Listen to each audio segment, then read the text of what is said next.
जय भीम जय मूल निवासी। मैं शैला, MNT न्यूज नेटवर्क में आप सभी का स्वागत है। स्वतंत्र पूर्व काल में पिछड़ी जातियां वर्ण व्यवस्था की शिकार थी। उनका सामाजिक स्तर दूसरे समुदायों के सामाजिक स्तर से काफी निचले दर्जे का था।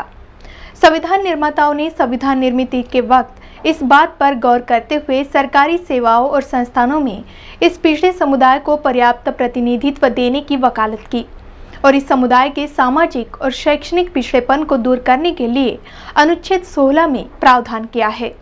आइए जानते हैं इस पिछड़े वर्ग के समुदाय के आरक्षण और पदोन्नति में आरक्षण के बारे में। संविधान का अनुच्छेद 40 प्रावधान कहता है कि राज्य समाज के कमजोर वर्गों में शैक्षणिक और आर्थिक हितों, विशेषता अनुसूचित जातियों और अनुसूचित जनजातियों का विशेष ध्यान रखेगा और उन्हें सामाजिक अन्याय एवं सभी प्रकार के शोषण से संरक्षित रखेगा। संविधान के अनुच्छेद 16 के अनुसार राज्य के किसी भी कार्यालय में रोजगार या नियुक्ति से संबंधित मामलों में सभी नागरिकों के लिए समान अवसर प्रदान किया गया है। अनुसूचित जाति और अनुसूचित जनजाति वर्गों के लोगों को 1955 से ही पदोन्नतियों में आरक्षण की सुविधा मिल रही है। संसद ने 77वें संवैधानिक संशोधन द्वारा अनुसूचित जाति और अनुसूचित जनजाति की तरक्की के लिए आरक्षण का समर्थन करते हुए अनुच्छेद 16(4)(a) डाला गया। बाद में आगे भी 85वें संशोधन द्वारा इसमें अनुवर्तित वरिष्ठता को शामिल किया गया था। अनुच्छेद 16(4)(a) के अनुसार यह कहा गया कि राज्य को पिछड़े वर्ग समुदाय को नौकरी में नियुक्ति करते वक्त आरक्षण का प्रावधान करने से कोई नहीं रोक सकता, अगर राज्य की राय में सेवाओं में उस समुदाय का पर्याप्त रूप से प्रतिनिधित्व नहीं किया गया है। अनुच्छेद 16(4)(a) के अनुसार राज्य को राज्य के तहत अनुसूचित जातियों और अनुसूचित जनजातियों के पक्ष में सेवाओं में पदों के किसी भी वर्ग या पदों के पदोन्नति के मामलों में आरक्षण के प्रावधान करने से कोई नहीं रोक सकता, जो राज्य की राय में राज्य की सेवा में अगर उस समुदाय को पर्याप्त रूप से प्रतिनिधित्व नहीं मिला हो। 1882 में हंटर आयोग की नियुक्ति हुई थी। राष्ट्रपिता महात्मा ज्योतिराव फुले ने निशुल्क और अनिवार्य शिक्षा के साथ सरकारी नौकरियों में सभी के लिए अनुपातिक आरक्षण प्रतिनिधित्व की मांग की। संविधान ने सरकारी सहायता प्राप्त शिक्षण संस्थाओं की खाली सीटों तथा सरकारी सार्वजनिक क्षेत्रों की नौकरियों में अनुसूचित जाति और अनुसूचित जनजाति के लिए 15% और 7.5% का आरक्षण है। संविधान में उपरोक्त प्रावधान होने के बावजूद इन प्रावधानों को सर्वोच्च न्यायालय में बार बार चुनौती दी गई।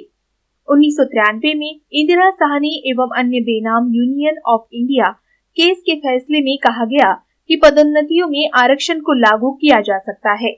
DOPT के एक और मेमोरेंडम दिनांक 31 जनवरी 2005 के अनुसार अगर किसी व्यक्ति का चयन उसके सीनियरिटी के अनुसार हुआ है तो उसको अनुसूचित जाति या जनजाति के अंतर्गत समाविष्ट करने का कोई औचित्य नहीं बनता। Department of personal and training ने 10 अगस्त 2010 को एक ऑफिस मेमोरेंडम के द्वारा यह घोषित किया था कि अगर आरक्षित श्रेणी का कोई सदस्य सामान्य श्रेणी में चयनित हो जाता है तो उसके चयन को उसके वर्ग के लिए आरक्षित कोटा की सीमा के अंतर्गत नहीं माना जाएगा और आरक्षित श्रेणी के उम्मीदवार सामान्य श्रेणी के लिए प्रतिस्पर्धा करने के हकदार है। आरक्षित उम्मीदवार अपने आप में प्रोन्नति के लिए सामान्य उम्मीदवारों के साथ प्रतिस्पर्धा करने के हकदार है। उनके चयन पर कर्मियों की सूची के अनुसार उन्हें सामान्य पद में समायोजित किया जाना है और आरक्षित उम्मीदवारों को आरक्षित उम्मीदवारों की कर्मियों की सूची में निश्चित किए गए स्थान में समायोजित किया जाना चाहिए। इस 2010 के OM को हाई कोर्ट ऑफ पंजाब और हरियाणा में चैलेंज किया गया और 2011 के उनके जजमेंट में 2010 के OM को निरस्त कर दिया। इस विषय पर कि अनुसूचित जाति एवं जनजाति के लोगों को अगर वे अपनी काबिलियत के बलबूते पर सामान्य श्रेणी में पदोन्नत होता है तो उसे सामान्य श्रेणी में ही गिना जाएगा और न कि आरक्षित श्रेणी में। काफी बार विभिन्न कोर्ट केसेस में चुनौती के तहत पेश किया गया। हाल ही में 17 मई 2018 को सुप्रीम कोर्ट के कोर्ट नंबर 5 में इस पर सुनवाई हुई। इस सुनवाई में यह निर्देश दिया गया कि यह विशेष याचिका की लापरवाही आरक्षित से आरक्षित और अनारक्षित से अनारक्षित और मेरिट पर पदोन्नति के मामले में पदोन्नति के बीच नहीं खड़ी होगी। इस फैसले से जो अनुसूचित जाति या जनजाति का व्यक्ति अगर अपनी काबिलियत के बल पर उसे पदोन्नति मिलती है तो उसे सामान्य श्रेणी में गिना जाएगा।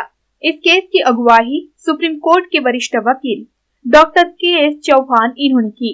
इस आदेश के तहत डीओपीटी रेलवे बोर्ड को यह आदेश दिया गया कि एक नया ऑफिस मेमोरेंडम निकाला जाए जिसमें यह लिखा हो कि संविधान के अनुच्छेद 16(4)A और 16(4)B के अनुसार आरक्षण को पदोन्नति में लागू किया जाए। 13 अगस्त 1997 को जो आदेश डीओपीटी ने निकाला था उसे दिल्ली हाई कोर्ट ने रद्द कर दिया क्योंकि सर्वोच्च न्यायालय द्वारा ऐसा कुछ आदेश नहीं दिया गया था, इसीलिए नया ऑफिस मेमोरेंडम निकाला जाए। 17 मई को पास इस फैसले के बाद सुप्रीम कोर्ट के वकील डॉक्टर के.एस. चौहान इन्होंने डीओपीटी को 23 मई 2018 को लेटर लिखकर तुरंत नया आदेश निकालने के लिए कहा है।